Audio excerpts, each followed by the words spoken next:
अस्सलाम वालेकुम my to family. आप सबको मेरी तरफ से बहुत बहुत ईद मुबारक। अगर आप भी परेशान हैं कलेजी की स्मेल और उसकी हीक से, तो आज मैं आपको ऐसी ज़बरदस्त टिप देने वाली हूँ जिससे ये सिर्फ मसला ख़त्म नहीं होगा बल्कि कलेजी नरम, साफ़ और परफेक्ट बनेगी।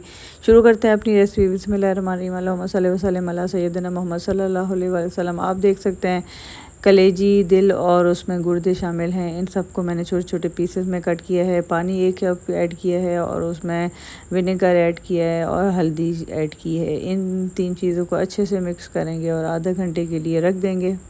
जब तक कलेजी में ये हल्दी और विनेगर अच्छे से रच बस जाएगा तब तक हम मसाला तैयार करते हैं।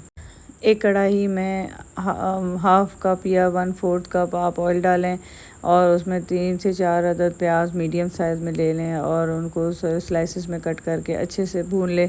जब थोड़ा सा कलर आने लगेगा तो इसमें लहसुन अदरक का पेस्ट जाएगा 2 चम्मच और उसको अच्छे से पका लेंगे।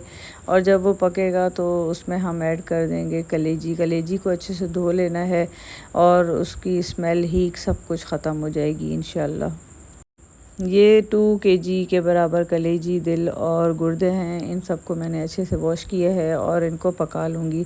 ये अपना पानी ख़ुद छोड़ेंगे। इनको अच्छे से भूनते रहना है। बस एक टिप ये है कि इनको ढकना नहीं है जब तक कि मैं आपको ना बताऊँ। इनको अच्छे से भूनते रहना है। जब ये पानी छोड़ देंगे तो इसमें हम डालेंगे कुछ मसाले। स्पाइसेस में शामिल है रेड चिली पाउडर है 2 teaspoon, coriander powder 2 teaspoon, turmeric powder half teaspoon, chilli flakes जाएंगी 1 टीस्पून और सॉल्ट जाएगा टेस्ट के मुताबिक। इनको अच्छे से भूनेंगे। जब ये भुन जाएगा, अच्छे से पानी भी छोड़ देगा तो हमने पकाते रहना है और इसमें चम्मच चलाते रहना है बारी बारी, वक्फे से।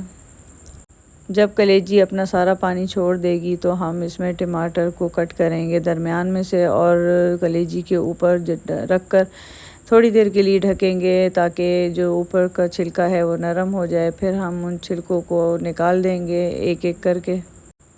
बस हमने इस बात का ख्याल रखना है कि इसको ढकना ज़्यादा नहीं है। ढकने से हमारी जो कलेजी है वो सही से सॉफ़्ट नहीं होती। थोड़ी सी बातों का ध्यान रखना होता है जिससे हमारी कलेजी बिल्कुल परफेक्ट बनती है, सॉफ़्ट बनती है और बहुत ही मज़ेदार बनती है। अब ये देखें कलेजी खुश्क होने लगी है तो हम इसमें 1 कप के करीब डालेंगे दही फेंट कर और उसको शामिल करके हम ढककर थोड़ी देर के लिए पकाएंगे। ढक्कन खोलेंगे तो ये देखें ऑयल अलग होने लग गया है। इसको अच्छे से पका लेंगे। ऑयल जब अच्छे से बाहर आ जाएगा तो हम इसको गार्निश करेंगे हरा धनिया, हरी मिर्च और अदरक के साथ। वीडियो पसंद आ रही हो तो लाइक कर दें, चैनल को सब्सक्राइब करें और बेल आइकन भी ज़रूर प्रेस करें और मुझे कमेंट बॉक्स में बताएं आपको ये रेसिपी कैसी लगी। ज़रूर ट्राई करें। एक बार ट्राई करेंगे तो इंशाल्लाह आपका मसला हल हो जाएगा और कोई स्मेल नहीं आने वाली इस कलेजी से। अपना बहुत सारा ख्याल रखिएगा। ओके, अल्लाह हाफिज़।